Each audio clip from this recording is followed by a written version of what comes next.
신명기 23장 1절에서 8절 말씀. 고환이 상한 자나 음경이 잘린 자는 여호와의 총회에 들어오지 못하리라. 사생자는 여호와의 총회에 들어오지 못하리니 10대 이르기까지도 여호와의 총회에 들어오지 못하리라. 암몬 사람과 모압 사람은 여호와의 총회에 들어오지 못하리니 그들에게 속한 자는 10대뿐 아니라 영원히 여호와의 총회에 들어오지 못하리라. 그들은 너희가 애굽에서 나올 때 떡과 물로 너희를 길에서 영접하지 아니하고 메소보다미아의 부돌 사람 부올의 아들 발람에게 뇌물을 주어 너희를 저주하게 하려 하였으나 내 하나님 여호와께서 너를 사랑하심으로 내 하나님 여호와께서 발람의 말을 듣지 아니하시고 내 하나님 여호와께서 그 저주를 변하여 복이 되게 하셨나니 내 평생에 그들의 평안함과 형통함을 영원히 구하지 말지니라. 너는 에돔 사람을 미워하지 말라. 그는 내 형제임이니라. 애굽 사람을 미워하지 말라. 내가 그의 땅에서 객이 되었음이니라.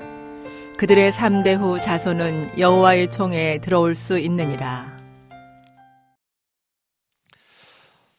여러분, 신앙생활에서 가장 중요한 게 뭘까요?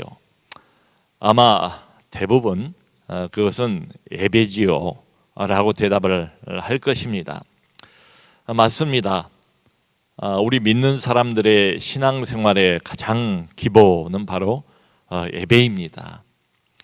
예배에 성공해야 믿음 생활에 성공한다, 이런 말이 있으니까요.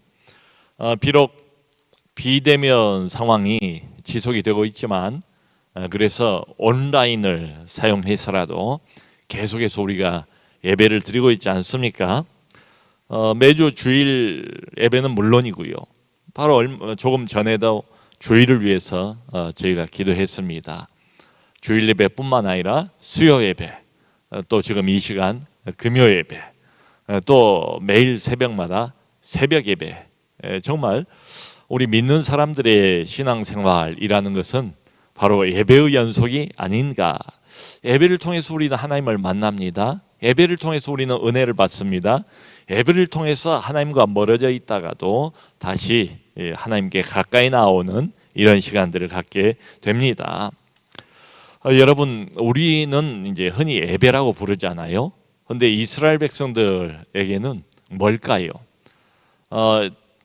제사 드리는 일, 하나님에게 제사 희생제물을 늘 드리지 않았습니까? 그것도 일종의 예배예요. 그리고 또 여러 절기 때마다 모이는 종교 집회, 이런 것들이 다 예배지요. 그러니까 오늘 본문을 보면 1절부터 특별한 단어가 나와요. 그것은 총회라는 단어입니다. 이 총회라는 단어가 오늘 본문 8구절을 읽었는데 그 안에 6번이나 반복해서 등장을 합니다. 이 총회가 다른 게 아니에요. 하나님을 믿는 하나님의 백성들의 모임, 특별한 집회, 우리로 치면 이게 바로 예배입니다. 예배라고 생각을 하면 좋을 것 같아요. 여러분, 성경을 보면 하나님을 믿는 사람들은 모이기를 자주 하라, 이런 명령이 있잖아요. 우리에게는 정말 모임이 생명이에요. 직접 살갗을 맞대면서 모이지를 못하는 비대면 상황이 되니까 어떻게 모입니까? 이제는 줌을 통해서, 온라인을 통해서라도 기어이 모여요. 왜냐하면 하나님의 백성들의 생명은 어디에 있는가 하면 바로 예배에 있어요. 바로 모임에 있어요. 성경 공부 모임도 있지 않습니까? 또 온라인으로 하지만 그런가 하면 매주마다 주중에 소그룹으로 모여요. 목장 모임도 있지 않습니까? 이런 것들도 다 모임이죠. 자, 그런데 오늘 본문에 등장하고 있는 이 총회는 우리식으로 보면 다른 것보다도 공적인 예배, 공식 예배, 우리가 드리는 주일 예배를 생각하면 아마 틀리지 않으리라고 생각을 합니다.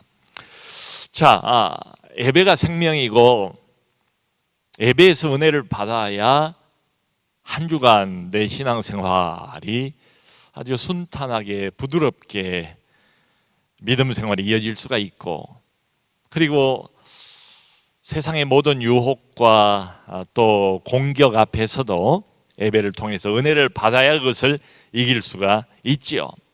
이렇게 예배가 중요합니다. 그런데 여기 본문을 보면 처음부터 하나님께서 일종의 자격 제한 조건을 걸어놨어요.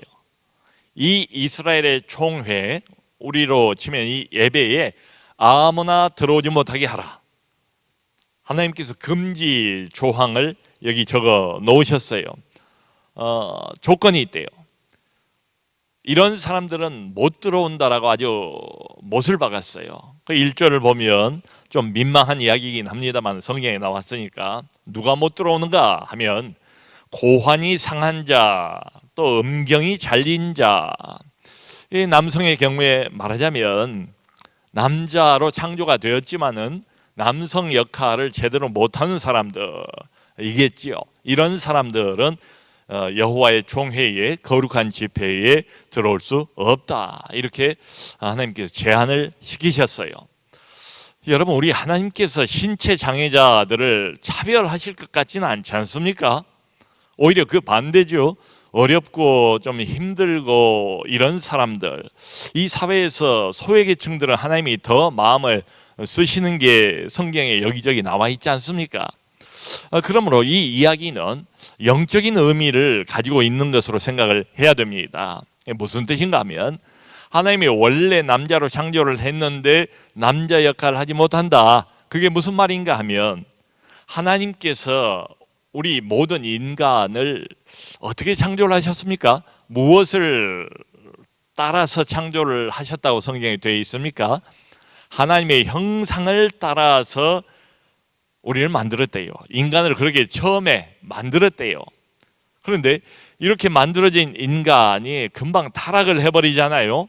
그래서 원래 하나님께서 의도하셨던 것에서 벗어나 버렸어요. 원래 하나님께서 인간을 창조하셨을 때는 다른 의도가 있었어요. 훨씬 더 긍정적인 의도가 있었어요. 하나님과 영원 무궁토록 함께 교제를 나누고 소통을 나누면서 오직 하나님께만, 이 살아있는 피조물인 하나님 비슷한 형상을 가지고 있는 인간이 하나님께만 영광을 돌리도록 되어 있었다. 그런데 인간이 타락해버렸다. 하나님의 의도를 벗어나버렸다. 제 역할을 하지 못하게 되었다. 이런 의미가 숨어 있는 거지요. 한마디로 영적인 장애를 갖게 되었습니다. 모든 인간들이.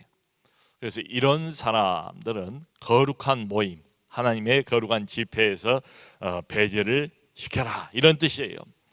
여러분, 이스라엘 백성들이 계속 하나님 앞에 이제 제물을 드리지 않습니까? 근데 흠이 있는 제물은 가지고 오면 안 돼요. 같은 맥락이에요. 여러분, 하나님과 백성 사이를 잇는 역할을 하는 중간 매개자가 바로 제사장이죠. 근데 성경을 보면 흠 있는, 신체적으로 어떤 흠을 가지고 있는 사람은 제사장으로 세우지 말라고 말씀을 하세요. 그러니까 이게 한마디로 말하면 무엇이겠습니까? 하나님 앞에 공동체가 함께 나가는 이 예배 때에 하나님에게 최상의 것을 드려야 된다, 이런 말이죠. 여러분, 하나님은 예나 지금이나 예배하는 자를 보시지 않습니까? 예배하는 자의 어디를 보시겠습니까? 중심을 보시죠? 중심만 보시겠습니까? 아니죠. 바깥도 보시라고 생각을 해요. 만일 어떤 사람이 정말 바른 중심을 가지고 있다면, 여러분, 그 바른 중심은 반드시 바른 형식으로 표현되게 돼 있지 않습니까? 이렇게 보면 하나님 앞에 믿음 공동체가 예배로 나아갈 때 하나님은 뭘 보시는가? 예배자들의 겉과 속과 모든 것을 총체적으로 다 보시지 않겠는가? 특별히 오늘 1절에서는 그래서 저는 외적인 조건, 예배에 참석할 때에 자연스럽게 겉으로 드러나게 되는 어떤 외적인 조건을 하나님께서 지적하고 계시는 것 아닌가? 우리에게 적용을 해보면 그렇게 적용을 할 수 있을 것 같아요. 예를 들면 예배에 나올 때에, 주일 예배 때에 바른 옷차림을 좀 하고 나와야 되지 않을까. 이게 마음의 표현이거든요. 나는 마음 중심은 하나님께 가 있습니다. 나는 하나님만 사랑합니다. 하나님께 나는 순종하기를 원합니다. 등등 아무리 그럴듯한 말을 해도 정말 그 사람의 중심이 하나님께로 가 있다면 여러분 어때요? 사람의 겉과 속은 반드시 이게 동전의 양면처럼 되어 있지 않습니까? 중심이 하나님께 향해 있다면 형식도 겉으로 드러나는 모습도 그렇게 보이지 않겠어요? 제가 지금도 잊을 수 없는 한 장면이 있어요. 아주 몇 년 전에, 오래 전에 제가 이제 영국을 다시 방문을 한 적이 있었습니다. 이제 몇 달이 있었는데 제가 머물고 있던 숙소에서 아주 가까운 곳에 꽤 유명한 교회가 있었습니다.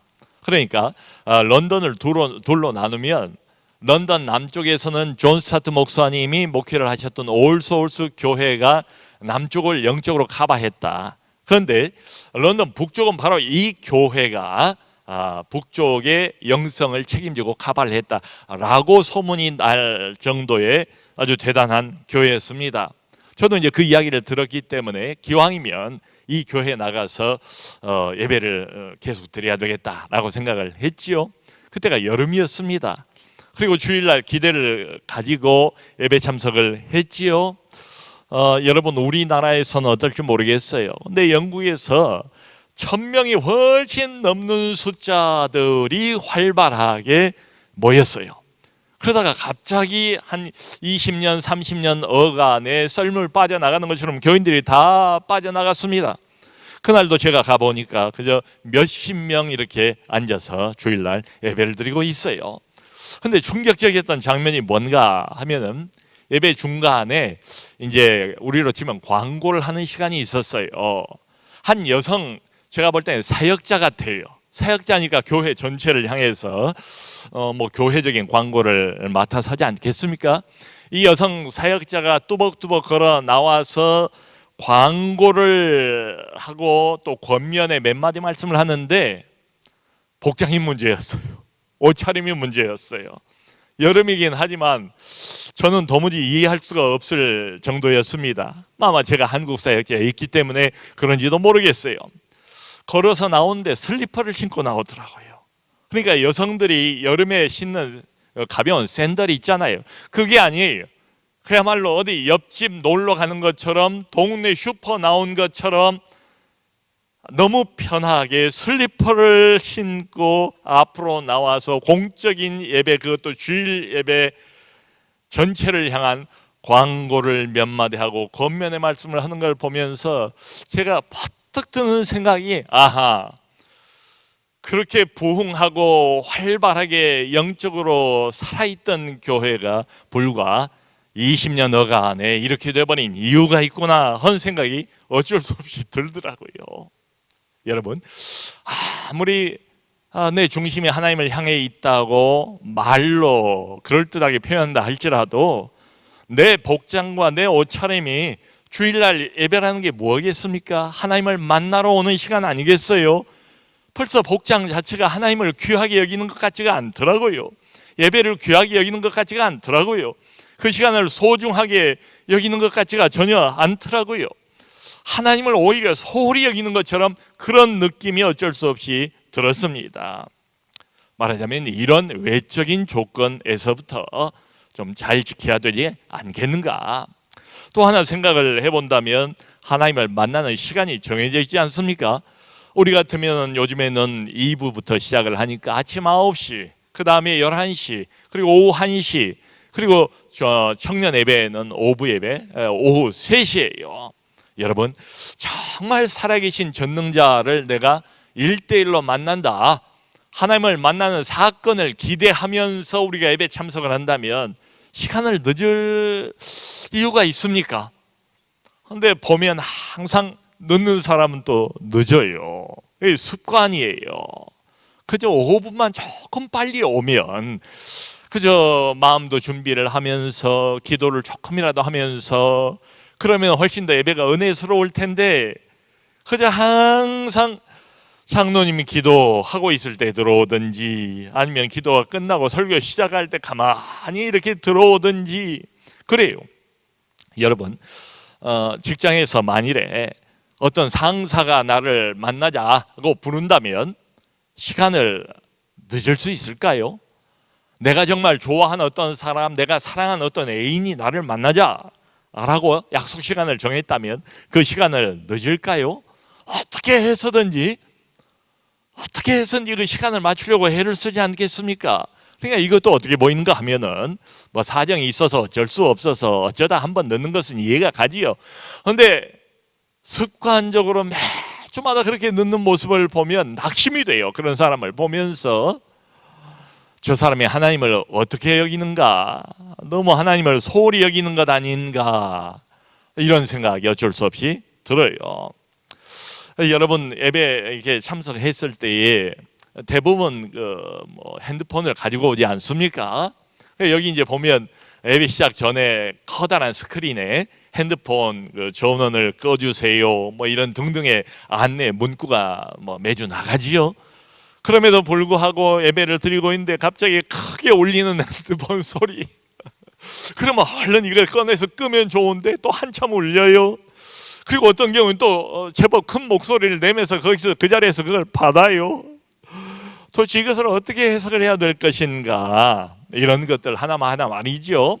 이렇게 생각해 보자면 우리가 예배를 얼마나 소홀히 여기는가, 말하자면 하나님을 얼마나 소홀히 여기는가, 하나님을 만나는 장소, 만나는 이 특별한 시간을 얼마나 우리가 가볍게 여기는가, 사실은 아무 기대도 안 하고 이 자리에 그저 앉아 있는 것은 아닌가. 이게 다 뭘 말합니까? 이게 겉으로 드러나는 행동들이지요. 행동들이에요. 겉으로 드러나는 신체적인 조건을 하나님께서 염두에 두고 그걸 지적하시면서 이런 사람들은 집회에 들어오지 마라, 막아라 라고 말씀하셨을 때 저는 오늘날 우리가 적용해 볼 수 있는 영적인 원리가 이런 거라고 생각해요. 우리 마음의 중심, 하나님을 향한 우리의 속마음이 결국은 외적으로 어차피 드러나기 마련인데 이런 것들을 좀 준비해야 되지 않겠는가, 그런 생각이 들어요. 이어서 2절은 이렇게 또 금지 명령을 내리십니다. 사생자는 결코 이 거룩한 집회에 들어올 수 없다라고 말씀하세요. 사생자라면 누구를 말하겠습니까? 정상적인 결혼 생활로 태어나지 않은 사람을 말하는 거지요. 달리 말하면 간음이나 아니면 무슨 성경에 그런 이야기들이 참 어려운 이야기인데, 숨기고 싶은 이야기인데 성경은 숨기지 않고 그걸 다 이야기를 해요. 근친 상간이나 이런 것들 말이죠. 그렇게 해서 태어난 사람은 들어올 수 없다. 그러면서 한마디를 더 붙이세요. 이런 사람들은 10대에 이르기까지도 참여할 수 없다. 이 말은 그러면 10대가 지나고 난 다음에 20대, 30대가 되면 참석할 수 있다는 말인가? 그 말이 아니고, 이 말의 의도는 뭔가 하면 이런 사람들은 나이를 먹어도 영원토록 아예 참석 자체가 불가능하다, 이런 말입니다. 여러분 생각해 보면 사생자가 무슨 죄가 있습니까? 어쩌다가 부모를 잘못 만나서 이렇게 태어난 것 아니겠어요? 그러니까 흠으로 따지면 부모 잘못이고 부모의 도덕적인 흠이 있는 거지요. 그러니까 이 말씀은 사실은 부모들을 향한, 나이 든 성인들을 향한 하나님의 경고의 메시지지요. 생각해 보세요.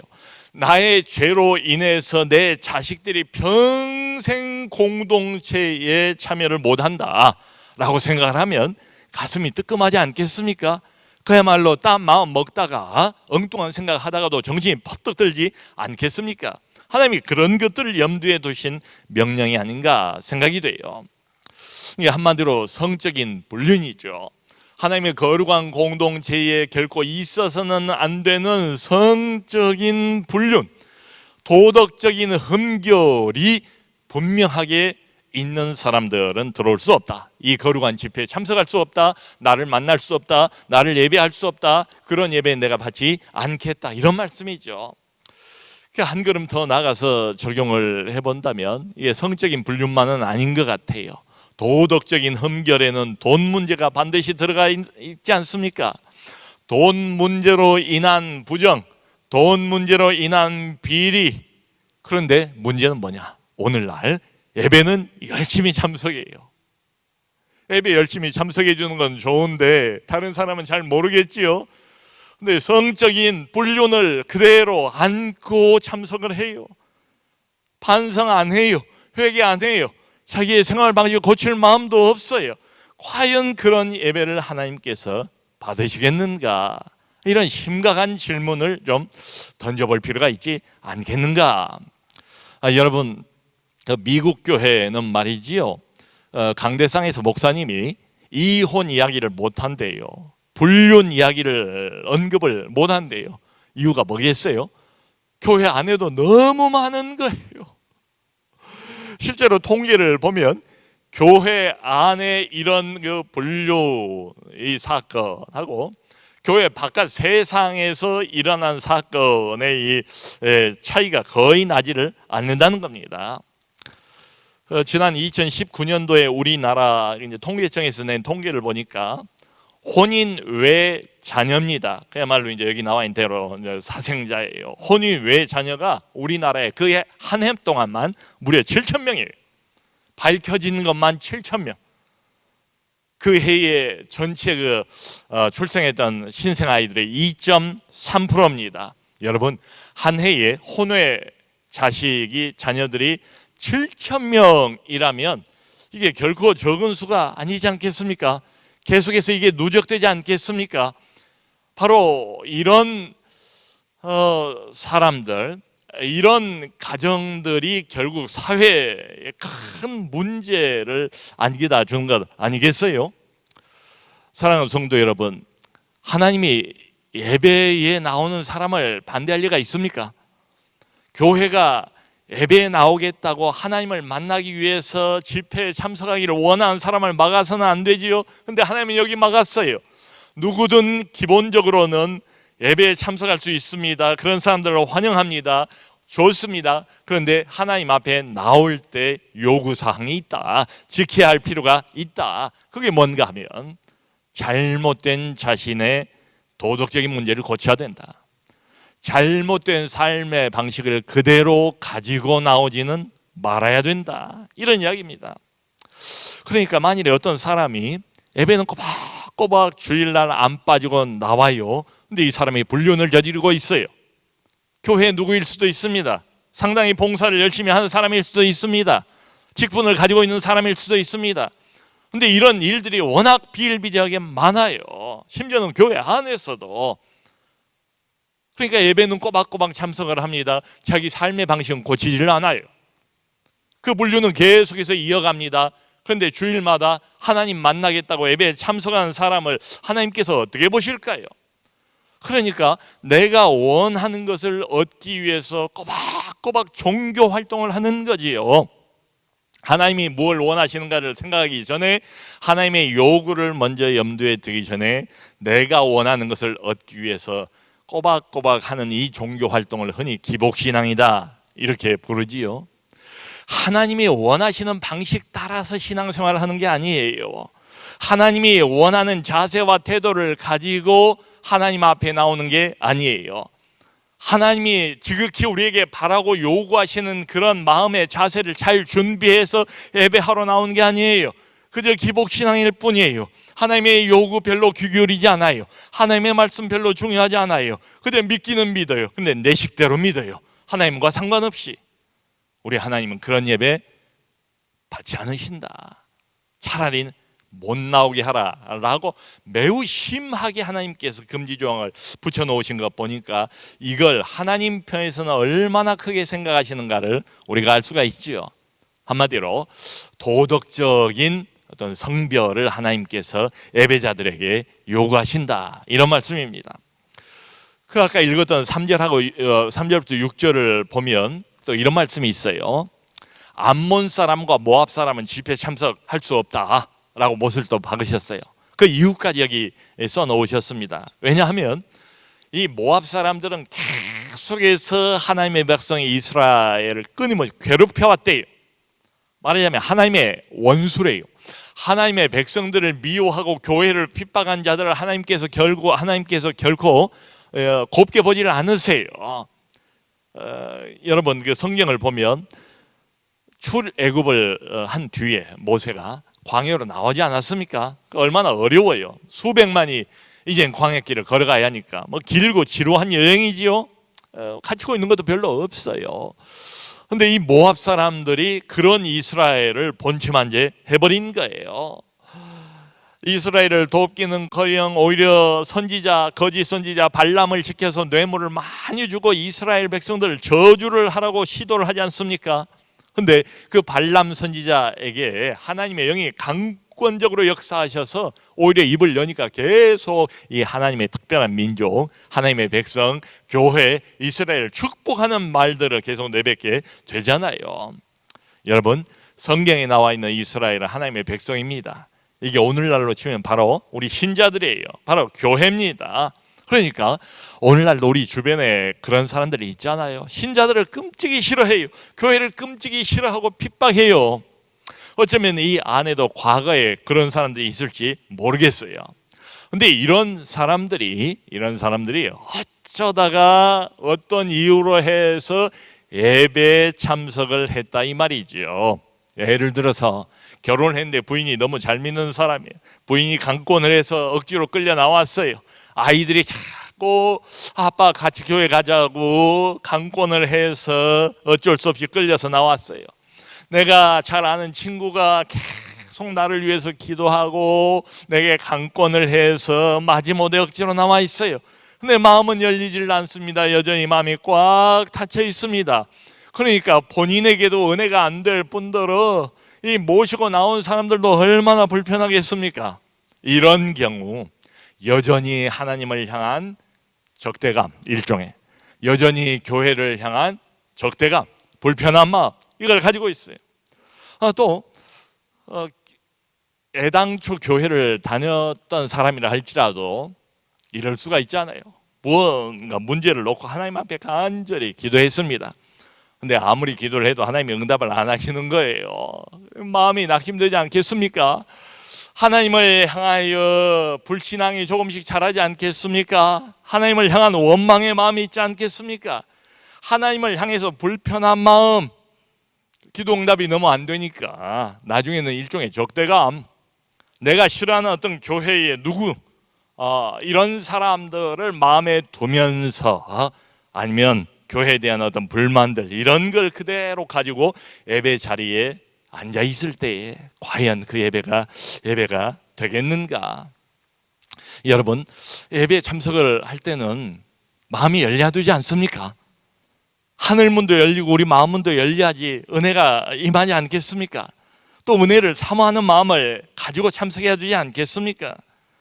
그래서 예배 자리에 앉아 있을 그때는 반드시 마음을 좀 점검해 볼 필요가 있다.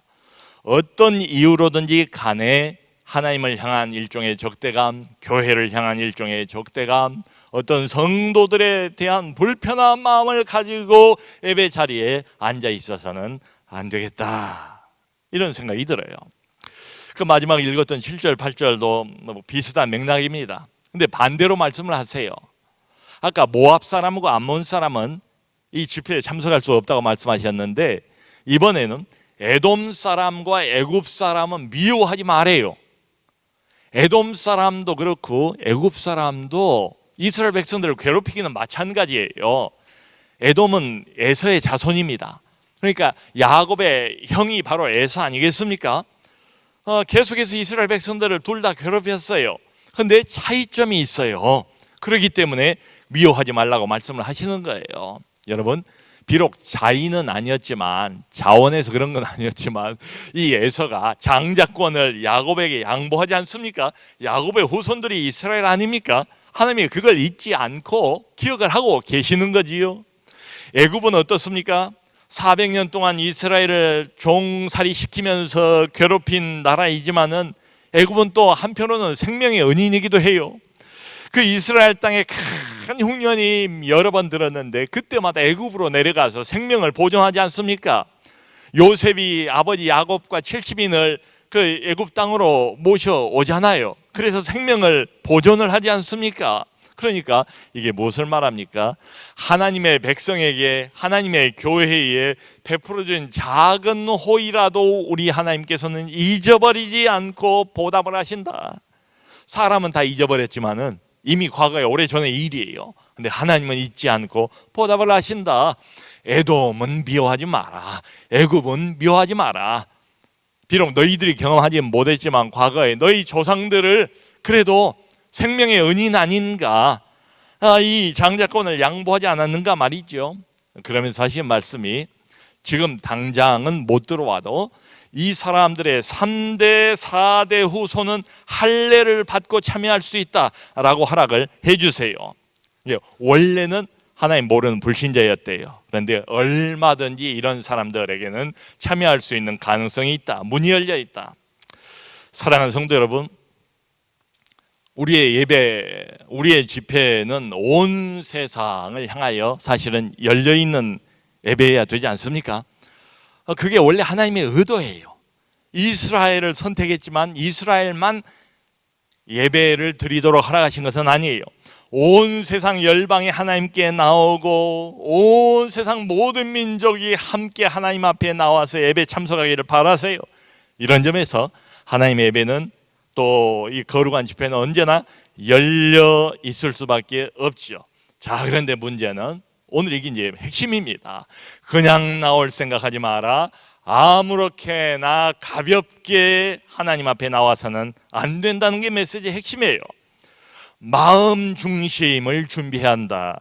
마음뿐만 아니라 정말 하나님을 향한 바른 마음이 있다면 바른 형식을 갖춰야 한다. 이런 이야기죠. 지금 더군다나 코로나 상황으로 1년 이상 대면 예배를 마음껏 못 드리지 않습니까? 온라인을 통해서, 줌을 통해서 예배를 드리고 있어요. 저는 이제 오늘 말씀을 보면서 당장 그런 우려가 들더라고요. 참 우리가 갈수록 나도 모르게 온라인으로 예배를 드리면서 점점 이 예배 준비가 소홀해지지 않겠는가. 처음에는 복장도 좀 갖추고 TV 앞에 앉아 있지만은 뭐 넥타이도 매고 뭐 정장도 하고 이렇게 좀 복장을 갖추고 마음을 좀 준비를 하고 그리고 예배를 시작했는데 벌써 1년이 지나고 1년 이상이 지나니까 점점 나도 모르게 예배 준비가 소홀해지는 것 아니겠는가, 마음이 점점 느슨해지는 것 아니겠는가. 어쩔 수 없이. 그러므로 성도 여러분, 예배에 성공해야 우리 신앙생활에 성공한다. 따지고 보면 이 말이 틀린 말이 아니잖아요. 일주일에 한 번, 두 번 예배 드리는 그 시간을 통해서 영적인 영양분을 공급받지 않습니까? 그때 하늘의 은혜와 하늘의 양식을 먹고 우리가 일주일을 견디는 것 아니겠어요? 세상과 싸우는 것 아니겠어요? 그때 하나님이 부어주시는 하늘 은혜를 힘 입어서 우리가 승리하는 것 아니겠습니까? 이렇게 보면 예배에 실패해서는 안 되죠. 핵심은 무엇인가 하면 예배 준비입니다. 나는 예배 준비를 얼마나 제대로 하고 있는가 점검을 해볼 필요가 있지 않겠나. 아까 몇 번 말씀을 드린 것처럼 하나님이 우리에게 요구하시는 이 조건은 전인격적인 것 같아요. 총체적인 조건을 요구하시는 것으로 보여요. 이런 질문을 해볼 필요가 있습니다. 나는 하나님의 거룩한 집회, 예배에 참석할 때에 내 마음이 제대로 준비되었는가? 내적인 요건. 또 아까 보았던 것처럼 나는 그저 예배 시간만 달랑 이렇게 땜질하는 것처럼 앉아있는 건 아닌가? 하나님께서 내게 요구하시는 그 도덕적인 조건, 나의 평소의 일상생활의 행실은 어떤 것인가를 반드시 물어봐야 되지 않겠는가? 또 심지어는 한 걸음 더 나아가서 요즘은 평일과 주일의 구별이 점점 없어지고 있는데 내가 예배 때 나오는 복장 너무 그냥 숨 막힐 것처럼 넥타이 매고 뭘 이렇게 의식을 갖추고 이럴 건 아니라 할지라도 너무 가볍게 너무 소홀한 복장으로 내가 나오고 있는 것은 아닌가 점검해 볼 필요가 있습니다. 여러분, 우리 모두 예나 지금이나 이 거룩한 집회, 특별한 모임, 특별히 하나님께서 은혜 주시는 이 시간에 반드시 은혜를 받아야만 됩니다. 은혜를 받기 위해서 이런 것들을 점검해 보시기 바랍니다. 그리고 언제나 예배 참석해서 최상으로 예배드리고 최상으로 하나님께 영광을 돌리는 우리 모두가 될 수 있기를 주님의 이름으로 축원합니다.